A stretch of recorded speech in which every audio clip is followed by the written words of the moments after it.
For 4 decades, Americans were told that private interest knows best.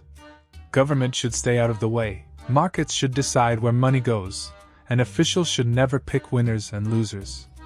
Then China became the world's manufacturing powerhouse, and Washington suddenly discovered a great enthusiasm for picking winners.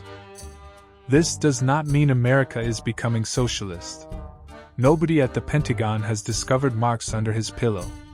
Corporations remain private, workers still work for wages, and Wall Street still wants its profits.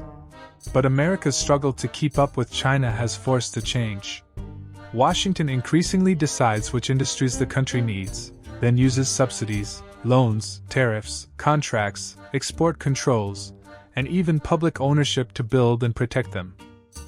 In plain English, the United States is rediscovering economic planning. The reason is China. Not because American leaders suddenly admire Chinese socialism, but because competition with China has exposed a basic weakness in the old American model. A market is very good at answering where can I make the most money.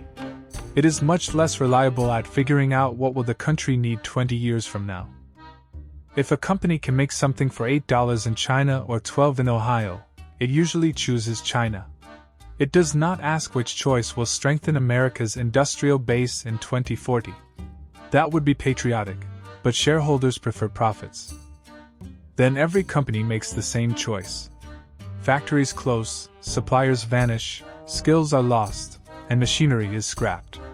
The corporations may grow richer while the country slowly loses its ability to make things. For years Washington could ignore the problem. Why make something at home when another country could make it cheaper? Then China went from cheap workshop to America's main industrial and geopolitical rival. Suddenly dependence on foreign factories does not look so efficient. Semiconductors are the clearest example. Chips power everything from cars and phones to data centers and weapons, yet much production moved to Asia because it was cheaper. Once China became a serious rival, Washington decided chips were too important to leave to the market. The CHIPS Act poured tens of billions into rebuilding American production and research in the name of national security. The message was simple: we don't care where the market wants the factory. We need it here.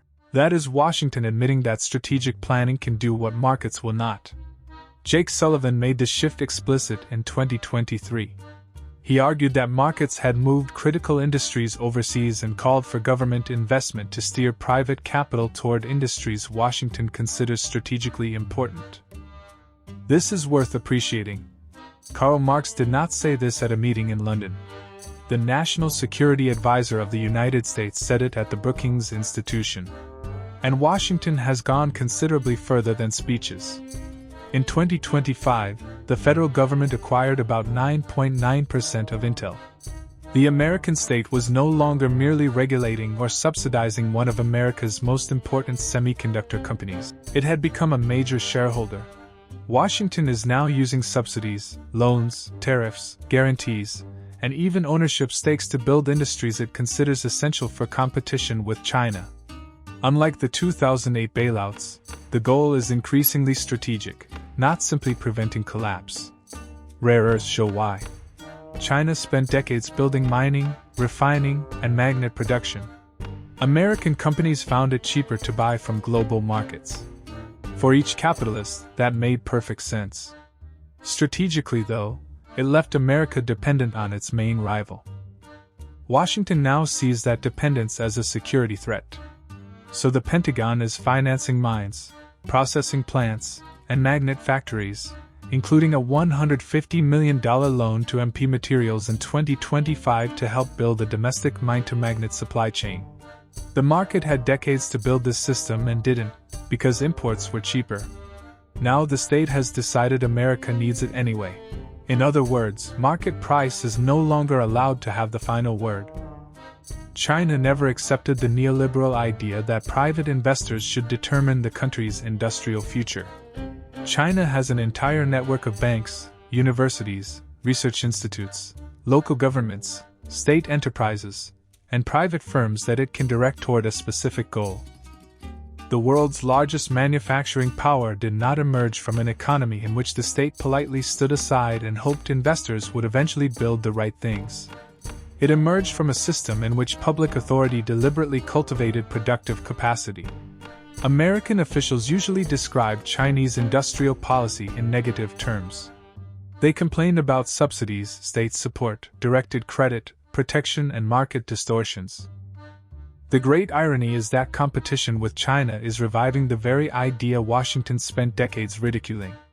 The Soviet collapse supposedly settled the debate, planning lost, markets won. Then China complicated the funeral. It now appears that the invisible hand of the market works great provided the very visible hand of the state is holding it. Consider subscribing if you liked the video.